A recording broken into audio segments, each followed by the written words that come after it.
Hi hello welcome to our channel. నేను మీ సిరి. ఈరోజు మనం చెప్పుకోబోయే కథ ఇష్టమైన సకుడ పార్ట్ 58. ఇక ఆలస్యం చేయకుండా కథలోకి వెళ్దాం. అంటే అది నానమ్మ అంటూ ఇక ఆ చూపుల వాడికి తడబడి మాట్లాడలేకపోయింది ఈ ధరణి. అతని కోపానికి అసలైన కారణం ఇదన్నమాట. ఉఫ్, ఎంత పొరపాటు జరిగింది. అప్పుడంటే పార్వతమ్మ మాటలకి బాధతో అవి అక్కడే వదిలేసింది గాని ఇప్పుడు ఇతని కోపానికి బలవుతుందని తను అనుకోనేలేదు. గుటకలు మింగుతూ సారీ అంటూ అతని చెయ్యి పట్టుకోబోతుంటే విసుగ్గా వెనక్కి నెట్టేసి ఇంకా ఇక్కడే ఉంటే ఏం చేస్తానో కూడా తెలియదు అంటూ రూంలోకి వెళ్ళిపోవడానికన్నట్టు గిర్రున తిరిగిన అతన్ని వెనక నుంచి కౌగిలించుకుంది ధరణి. కావాలి అని చేయలేదు, ఏడుపు గొంతుతో అంది. అతనంత సీరియస్గా తీసుకుంటాడని ఊహించలేదు ధరణి. పూలవస్థ అతని చుట్టుకున్న ఫీలింగ్ కలుగుతుంటే దెబ్బలు తింటావు వదులు అని అన్నాడు గగన్. ఆమె కిడిష్ బిహేవియర్ ప్రతిసారి ఆమె తీసుకునే తిక్క నిర్ణయాలకు పునాది అవుతుంది. అది ముందు ముందు ఏ సమస్య తెస్తుందో అనిపిస్తోంది అతనికి. ఒక్కసారిగా ఎంతో మెచ్చుడుగా బిహేవ్ చేస్తూ అంతలోనే తింగర వేషాలు వేస్తూ ఉంటుంది ధరణి. ఇంకెప్పుడు వెళ్ళను, తీసుకెళ్ళి వచ్చేస్తాను నేను నీతో పాటు అని అంది ధరణి. చంపేస్తా ఇడియట్, నీకు బుద్ధి లేదు అన్నాడు మళ్ళీ అమ్మా నాన్న అంటూ వెళ్ళిపోతుందనే మంటతో. వదులు విసుక్కొని ఆమె వైపు తిరిగాడు గగన్. ఇంకో ఛాన్స్ ప్లీజ్, ముద్దుకే ముద్దొచ్చేలా అడిగింది ధరణి. నోరు మూసుకుని వెళ్ళు అన్నాడు గగన్. ఎంత టెక్కు, గుర్రుగా కళ్ళు మాత్రమే ఎత్తి అతని వైపు చూస్తూ అనుకుంది ధరణి. ధరణి ఏదో మాట్లాడబోయేలోపు అతని ఫోన్ మోగింది. అతను సోఫాలో కూర్చొని మొబైల్ పట్టుకుని లిఫ్ట్ చేశాడు. ఎవరో తెలియదు కానీ అతను మాటలు పట్టించుకోకుండా చుట్టూ చూసింది. ఆ రోజే ఆ ఇంటికి ఫర్నిచర్ వచ్చినట్టు అన్ని హాల్లోనే ఉన్నాయి. పని మీద వచ్చాడా ఏంటి? ఇంటీరియర్ అయితే పిచ్చి పిచ్చిగా నచ్చింది ధరణికి. గగన్ వెళ్ళబోతున్న గది వైపుకి నడిచింది. ఆమెనే గమనిస్తూ కాల్ మాట్లాడుతున్నాడు గగన్. ఆమె పొడవాటి జడ ఆమె నడుముతో సహా అటు ఇటు ఊగుతోంది. ఒక్కసారిగా అతని గుండె జారిపోయింది అది చూస్తుండగానే. ఆ గదిలో అతని బెడ్ రెడీ చేసినట్టు ఉంచారు. ఏసీ మరింత చల్లగాలిచ్చింది. చిరుచెమటలు మాయమయ్యేలా చేస్తోంది. ఒక్కసారిగా చుట్టూ చూసి గెస్ట్ రూమ్ ఏమో ఇది అనుకుని మళ్ళీ బయటికి రాబోతుంటే గది గుమ్మం దగ్గర కనిపించాడు గగన్.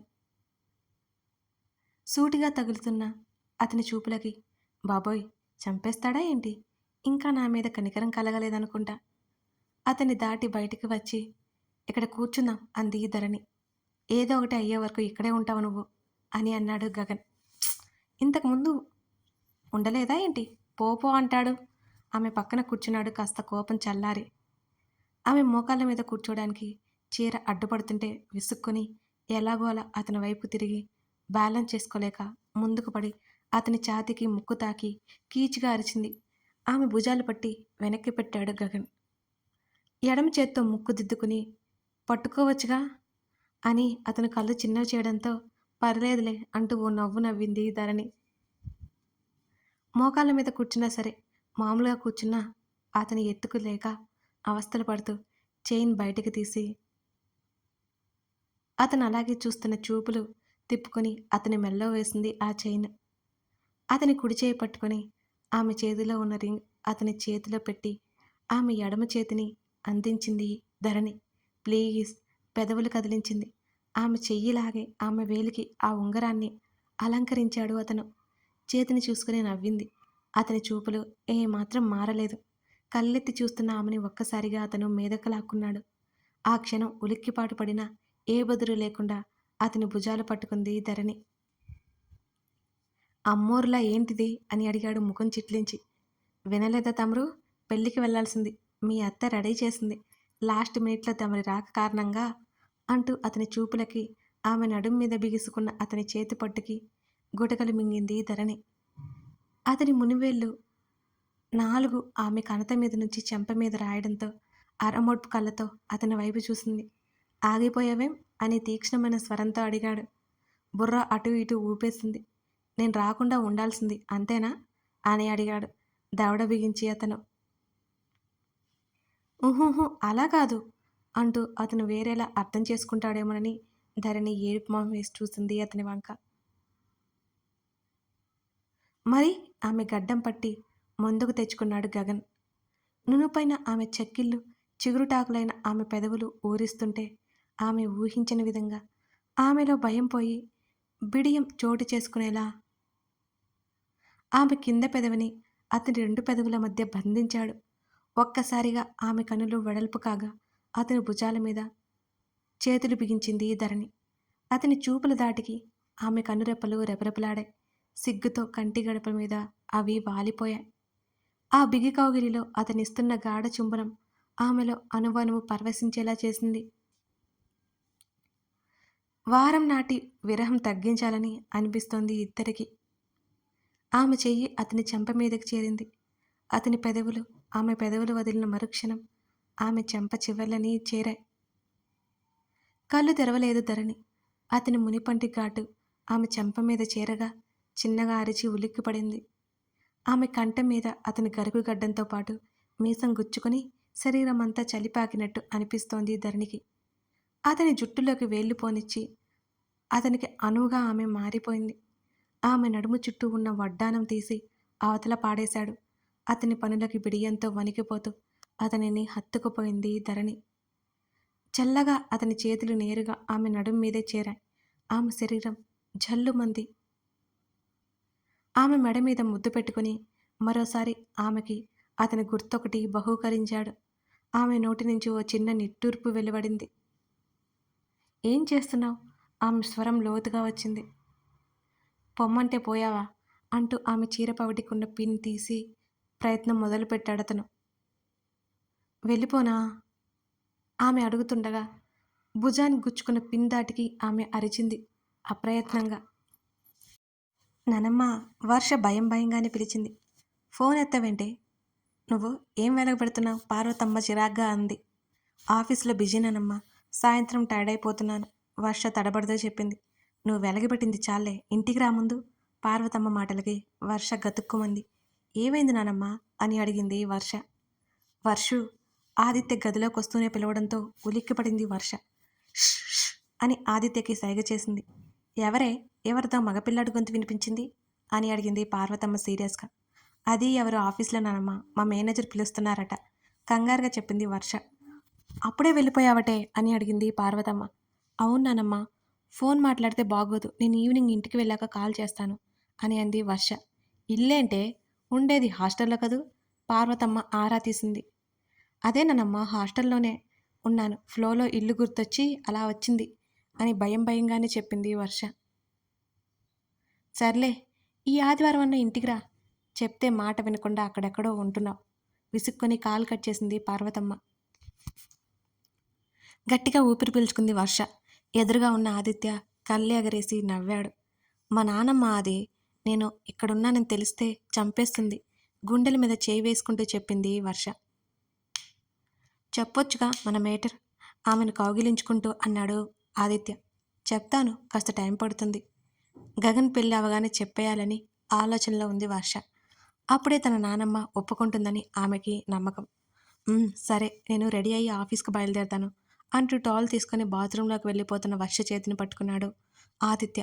అది నేను వెళ్ళాలి, ఇవాళ లీవ్ పెట్టే. నో, మా మేనేజర్ చంపేస్తాడు అని ఆమె అంటుంటే, నేను మేనేజ్ చేస్తాను మరి కాస్త దగ్గరికి తీసుకుంటూ అన్నాడు ఆదిత్య. కుదరదంటే కుదరదు, మన రిలేషన్ బయట తెలియడానికి నాకు ఇప్పుడే ఇష్టం లేదు అంటూ అతన్ని తోసి లోపలికి వెళ్ళిపోయింది వర్ష. ఆదిత్య నవ్వుకున్నాడు వెళ్తున్న ఆమెనే చూస్తూ. ధరణి నోటి నుంచి ఓ నిట్టూర్పు వెలువడింది. ఏం చేస్తున్నావు? ఆమె స్వరం లోతుగా వచ్చింది.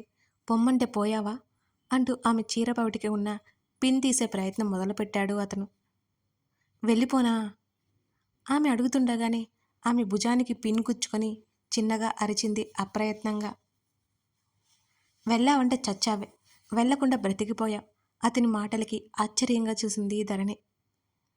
ఆమె చీర పవిట భుజం మీద నుంచి కిందకు జార్చి పిన్ గుచ్చుకున్న చోట ఆమె చర్మాన్ని పెదవుల లోపలికి తీసుకున్నాడతను. అతని మెడని దగ్గరికి లాక్కొని గట్టిగా కళ్ళు మూసేసుకుంది ధరణి. ఆమె మొహంలో భావాలు గమనిస్తూ ఆమె మెడలో ఉన్న నగలు ఆమె ఒడిలోకి జార్చి వాటి స్థానంలో ముద్దు ముద్రలు అతను బహుమతిగా ఇచ్చాడు. అతని పనులకి మరి కాస్త అతనిలో ఒదిగిపోయింది ధరణి. ఇలాంటివి గుచ్చుకునేవి ఇంకోసారి వేసుకున్నావంటే చంపేస్తాను. ఆమె చేతులు అతని చేతుల్లోకి తీసుకుంటూ అన్నాడు. కళ్ళెత్తి చూసింది ధరణి. ఆమె చేతుల గాజులు అతని మెడ దగ్గర గీరుకుపోయాయన్నమాట. ఆమె శరీరం మీద ఉన్న విలువైన నగలు, వస్తువులన్నీ ఆమె నుంచి దూరమై పక్కకు చేరాయి. అతని మెడ దగ్గర చర్మం గీరుకుపోయి ఆమె కంటపడింది. ఆమె గాజులు తీసే పనిలో అతను ఉంటే అప్రయత్నంగా అతని మెడ మీద ఆమె ముద్దు పెట్టుకుంది. క్షణకాలం అతని కదలికలు ఆగిపోయాయి. అతనిలో మరికొన్ని భావాలను రేకెత్తేలా ప్రేరేపించింది ఆమె ముద్దు. ఆమె ముఖాన్ని దగ్గరికి లాక్కుని ఆమె పెదవులలో మధువులను అందుకునే ప్రయత్నం చేశాడు. ఆ గాఢమైన ముద్దకి ధరణికి ఊపిరి భారమైపోయింది. అతని భుజాలను పట్టి తోసి అతన్ని చూడలేక సోఫా దిగబోతూ అతని చేతిలో చిక్కుకున్న ఆమె చీర దెబ్బకి సోఫాలో మళ్ళీ వెనక్కి పడింది. 2 చేతులు హృదయానికి అడ్డుపెట్టుకుని అతని వైపు కంగారుగా చూసింది ధరణి. ఆమె శరీరం నుంచి చీర వేరైంది. భయంతో బిడియంతో తలెత్తలేకపోయింది. నా చీర ఆమె కంగారుగా అంది. మరు నిమిషం ఆమె అతని చేతుల్లో చేరిపోయి తలని అతని గుండెల్లో దాచుకుంది. Are you ready now? ఆమె చెవిలో అడుగుతూ అతని గది వైపుకి అడుగులు వేశాడు గగన్. అతని మెడ చుట్టూ చేతులు బిగించి అతనిలో తలదాచుకుంది ధరణి. ఆ గది తలుపు అతను వస్తున్నట్టు అర్థమవుతుంటే బోల్లా చేరి దిండులో ముఖం దాచుకుంది ధరణి. ఆమె శరీరం సన్నగా వణికిపోతోంది. కంగారు దాచుకుంటూ మామూలుగా ఉండడానికి ఆమె ప్రయత్నం చేస్తోంది. ఏసీ టెంపరేచర్ మరి కాస్త తగ్గించి ఆమె దగ్గరికొచ్చాడు. చలికి ఇంకా ముడుచుకుపోయిన ధరణి ఊరిస్తున్న ఆమె నడుము మీద ముద్దు పెట్టుకోగానే ఒక్కసారిగా గిలిగింతలు పుట్టేసింది. ఆమె వెనక్కి తిరగాలన్నా అతను తిరగనివ్వలేదు. ఆమె వీపు నుంచి నడుము వరకు అతని పెదవుల ప్రయాణం సాగుతుంటే ఊపిరి బిగబట్టింది ధరణి. అతను ఆమె నుంచి దూరం జరిగినట్టు దూరమైన అతని ఊపిరి స్పర్శ చెబుతుంటే వెనక్కి తిరిగింది ధరణి. అతని చేతుల్లో ఆమె పాదం చేరింది. ఒక్కసారిగా ధరణి ఉలిక్కిపడింది. ఆమె చిన్న చిన్న పాదాల మీద అతని ముద్దలు క్షణాల్లోనే చేరిపోయాయి. గబుక్కున లేచి కూర్చుంది ధరణి. అతని మనసులో ఆలోచన అర్థమవుతుంటే ఆమె గుండె అదిరిపోతోంది. చొక్కా బటన్స్ ఒక్కొక్కటి తీసేస్తూ ఆమె మీదకి వరగ్గానే వెనక్కి సర్దుకుంది ధరణి. వెనక్కి వెళ్ళిపోతున్న ఆమెను పట్టుకుని దగ్గరికి లాక్కున్నాడు అతను. ఇరు హృదయాలు మరింత దగ్గరైపోయాయి. మరింత వేగంగా శ్వాస పీల్చుకుంటూ కళ్ళెత్తి అతని వంక చూసింది ఆమె. అతని చూపులు అలాగే సూటిగా ఉన్నాయి. తడబడుతూ తనే చూపులు పక్కకు తిప్పేసుకుంది. ఏమనిపిస్తోంది? ఆమె చెవి దగ్గర అడుగుతూ ఆమె జడలో ఉన్న పువ్వుల పరిమళాలను గాఢంగా పీల్చాడు అతను.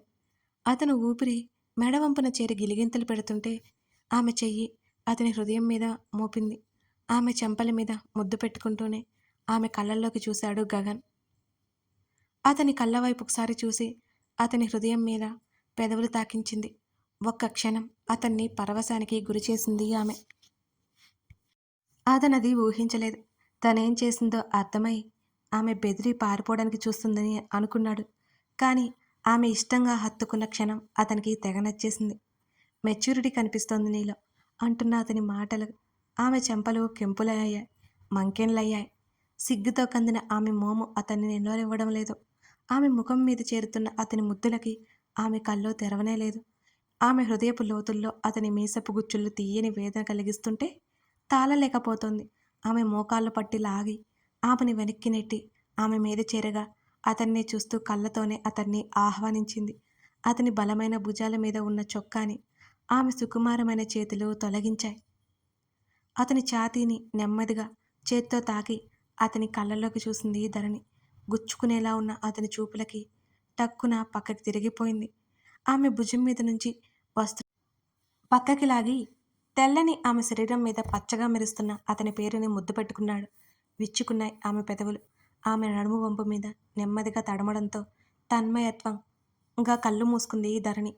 అతని పెదవులు ఆమె నడుముని ముద్దులతో అలంకరిస్తూ ఆమె నాభిని చేరి సరికొత్త పరవశాన్ని కలిగిస్తున్నాయి ఆమెకి. అతని తలని తనకేసి అదుముకుంది. అతని చేతులు ఆమె శరీరాన్ని కొలవడం మాత్రం ఆపలేదు. ఆమె హృదయంలోకి అతని తలని లాక్కుని ఆమెలో చెలరేగుతున్న భావాలని తగ్గించుకుంటుంటే అతని గాఢమైన ముద్దులు ఆమె వెన్నులో వణుకును పుట్టిస్తున్నాయి. ఇరువురి వలువలు సిగ్గుసిగ్గుగా పక్కకి తప్పుకోగా కుచించుకుపోతూ అతని ఒడిలో ఒదిగిపోయింది ఆమె. ప్లీజ్ లైట్ తీ.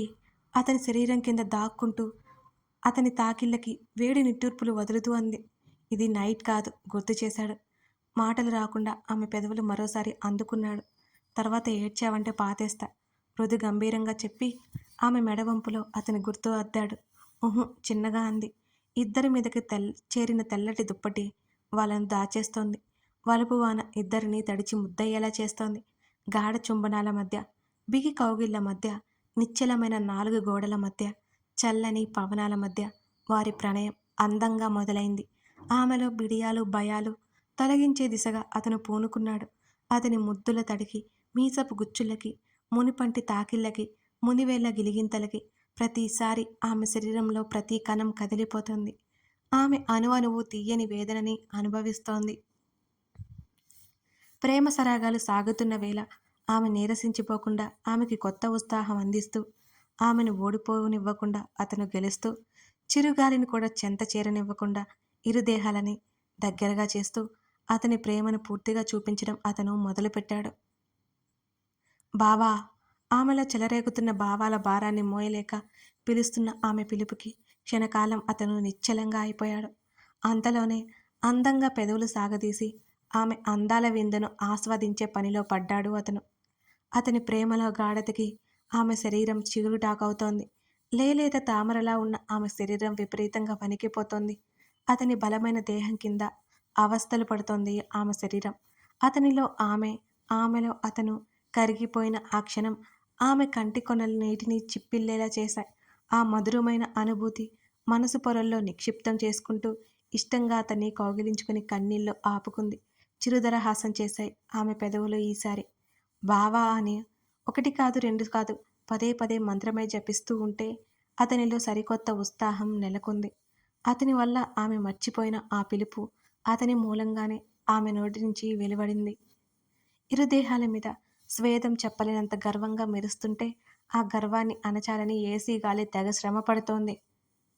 ఆమె జుట్టులోకి ఇంకిపోతున్న కన్నీటి దారలను తడిని అతని ముఖాన్ని తాకగానే ఆమె మీద ప్రేమ మోహం జాలితో పాటు వాత్సల్యం విపరీతంగా పెరిగిపోసాగింది. కల్లో కూడా దూరం కాలినంత దగ్గరయ్యి ఆనందం ఇద్దరిలో మెండుగా ఉంది. కథ కొనసాగుతోంది. మొత్తానికి మన ప్రేమ జంట కలిసిపోయారన్నమాట. నాకు ఒక వీడియో చేయడానికి దాదాపు 2.5 అవర్స్ పడుతుంది. బట్ నేను చాలా టైం మేనేజ్ చేసుకొని మీకు డైలీ వీడియోస్ ఇస్తున్నాను కదా! కానీ మీరు లైక్స్ కూడా సరిగ్గా ఇవ్వడం లేదండి. ఎప్పుడో స్టార్టింగ్‌లో ఎలా ఉంటే ఇప్పటికీ అలాగే ఉన్నారు. ఫాలోవర్స్ పెరుగుతున్నారు, వ్యూస్ పెరుగుతున్నాయి, అన్నీ పెరుగుతున్నాయి. బట్ లైక్స్ మాత్రం ఇచ్చేవాళ్ళు తక్కువ. ఇవ్వచ్చు కదండీ! అప్పుడే కదా నేను ఇంకా బాగా ఇవ్వగలను. ఇస్తారు కదూ! Thank you.